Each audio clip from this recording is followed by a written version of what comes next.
Shalom saudara-saudari terkasih dalam Kristus Yesus. Sungguh sukacita kita bisa kembali berkumpul pada renungan kali ini di dalam anugerah dan kasih setia Tuhan. Mari kita sejenak merendahkan diri dan memohon pimpinan Roh Kudus dalam perenungan firman-Nya. Mari kita berdoa. Bapa di surga, kami bersyukur untuk kesempatan ini. Bukalah hati dan pikiran kami untuk memahami kebenaran firman-Mu. Dan biarlah itu jadi penguat iman dan sumber pengharapan kami. Berbicaralah kepada kami ya Tuhan, dalam nama Tuhan Yesus Kristus kami berdoa. Amin. Saudara-saudari yang terkasih, kita hidup di dunia yang tidak sempurna. Kadang kita melihat penderitaan, ketidakadilan, bahkan kerusakan alam. Alkitab pun mengakui realitas ini, bahkan jauh sebelum kita mengalaminya. Sekarang, mari kita buka di kitab Roma pasal 8 ayat yang ke-22. Mari kita baca bersama-sama. Sebab kita tahu bahwa sampai sekarang seluruh ciptaan sama-sama mengeluh dan sama-sama merasa sakit bersalin. Makna dari ayat ini sungguh mendalam. Rasul Paulus mengatakan bahwa seluruh ciptaan bukan hanya manusia mengeluh dan merasa sakit. Gambaran ini berbicara tentang rasa sakit, penderitaan, ketidakberesan yang terjadi di dunia akibat kejatuhan dosa. Alam menderita, manusia menderita. Ada semacam erangan dari seluruh ciptaan yang menanti sesuatu yang lebih baik. Tetapi, perhatikan frase sakit bersalin. Sakit bersalin itu sangat menyakitkan, ya. Tetapi itu bukan sakit yang sia-sia. Itu adalah sakit yang menuju kelahiran baru, menuju sesuatu yang indah dan penuh harapan. Keluhan ciptaan bukanlah keluhan keputusasaan total, melainkan keluhan penantian akan pembebasan dari penderitaan. Penantian akan pemulihan total. Ini harapan di tengah-tengah keluhan tersebut. Namun, harapan apa itu? Mari kita lihat satu ayat lagi dari kitab Wahyu, pasal 21, ayat 4. Di sana dikatakan, Ia akan menghapus segala air mata dari mata mereka, dan maut tidak akan ada lagi. Tidak akan ada lagi perkabungan atau ratap tangis atau duka cita, sebab segala sesuatu yang lama telah berlalu. Ayat ini menggambarkan masa depan yang dijanjikan Tuhan, yaitu pemulihan penuh.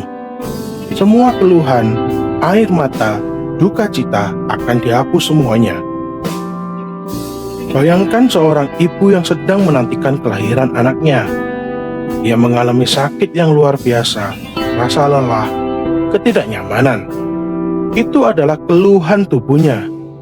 Namun, di balik semua rasa sakit itu, ada pengharapan dan sukacita yang begitu besar, yang mana menantikan momen saat bayi itu lahir. Rasa sakit bersalin, betapapun hebatnya, adalah proses menuju kehidupan yang baru, yang indah. Itulah gambaran sakit bersalin. Ciptaan penderitaan saat ini adalah bagian dari proses menuju pemulihan dan kehidupan baru dalam kerajaan Allah. Jadi, apa artinya itu bagi kita? Yang pertama adalah akuilah penderitaan itu dengan benar.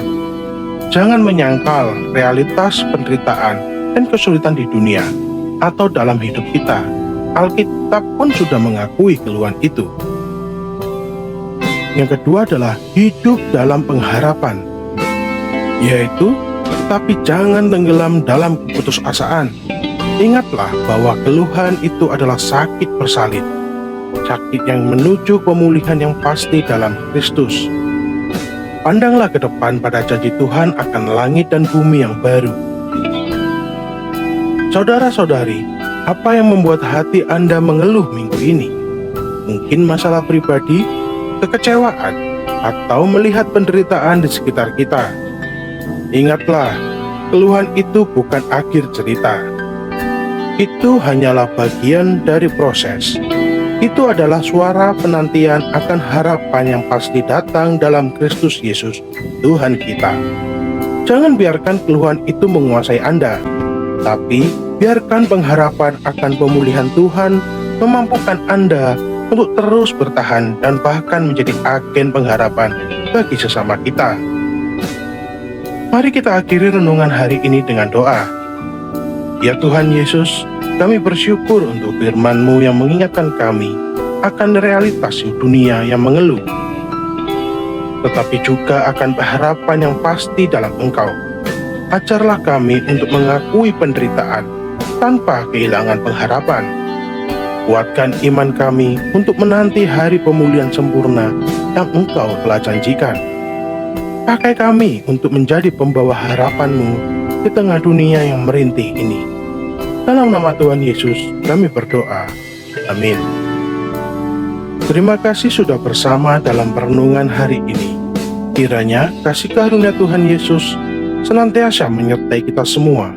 Sampai jumpa pada kesempatan berikutnya. Shalom.